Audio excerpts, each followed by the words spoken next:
Hi everyone, I'm Winstar from Noble Interior Design. Today I'll be sharing more about this home, which is a 4-room BTO flat in Tampines, Greenwich. The place belongs to a couple, as it's their first home. They wanted to make it into their own private haven that not only has enough space for their needs but also reflects what they like. While looking at pictures online, they found that they really liked homes with lots of walnut accents. And after some discussion, this eventually became the starting point of the home's new look. Initially, there was a beam right in front of the entrance, which didn't really look nice. So we lowered down the ceiling to conceal it, and then we pasted a walnut-coloured film over the main door, ceiling, and some parts of the wall to make the look more coherent.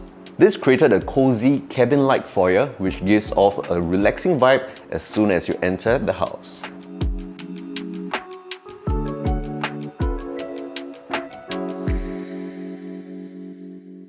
There were a few layout changes in the house. First, we extended the master bedroom using some space from the middle junior bedroom.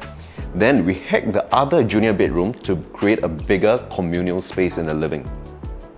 When we were looking for furniture, we came across a shop called Homage that sells Japanese-inspired pieces.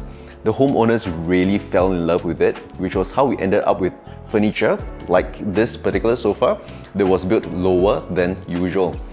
As this unit has a higher than usual ceiling, the lower furniture also helps to make the space look even taller. For the kitchen, it was more about the look the homeowners wanted.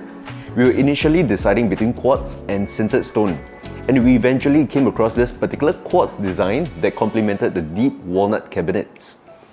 Layout-wise, we went with a galley-style kitchen, but we decided to extend the kitchen cabinets on one side.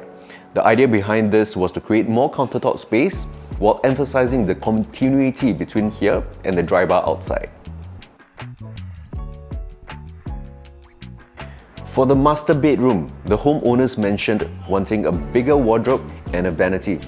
While there was enough space, I still wanted to make sure they had enough walk room, so we decided to keep things simple with minimal furnishings and a floor-to-ceiling wardrobe that has sufficient space for the homeowners. Like the kitchen, the ensuite's door was also custom-made. As we didn't want it to take up too much space, we used a pocket sliding door that goes behind the dresser with a fluted glass panel that ensures privacy. The bathroom tiles were also chosen by the homeowners. They fell in love with it as they were shopping for tiles. The marble look adds a luxurious feel to the space while also complementing the walnut bathroom cabinet. One thing that stood out to me was the homeowner's confidence in using a single laminate design for the entire house. Most homeowners tend to pick different colors and materials, but this house proves that simple choices can result in great results. Overall, I'm happy with how the house turned out. More importantly, the homeowners are happy with it. And they've also told me that their guests love it as well.